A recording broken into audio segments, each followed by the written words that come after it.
করেছিলেন।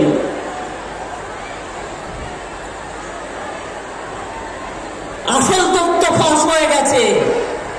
আমি অনেকদিন ধরেই আপনাদের বলছিলাম এটা পরিকল্পনা এবং বিজেপির তৈরি করা নাটক। আমি আজকে একজন সাংবাদিক আমি ধরবার পথে আমার বলছিল এটা ফাঁস হয়ে গেছে। আমি এখনো ডিটেলসটা দেখিনি, আমি নিশ্চয়ই দেখব।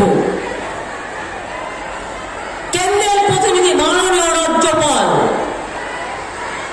দেখছেন কীর্তি কারখানা, রাজভবনের কর্মচারীদের সাথে কি কাণ্ড করছে, মেয়েদের ডেকে নিয়ে গিয়ে মনস্টেশন করছে, আর তারপর প্রধানমন্ত্রী তার বাড়িতে রাত্রি যাপন করে চলে গেলেন। যিনি সন্দেশখানি নিয়ে বড় বড় সন্দেশ দেন, কই রাজ্যপালের ব্যাপারে একটা সন্দেশ তো দিলেন না।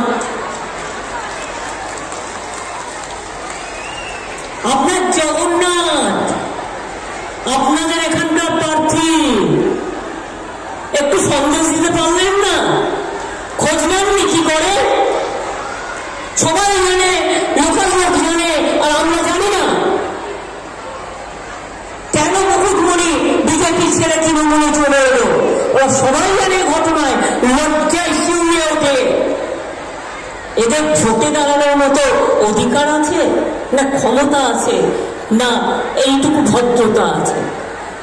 কিচ্ছু নেই। এবার মতুয়াদের ঠকিয়ে যাচ্ছে।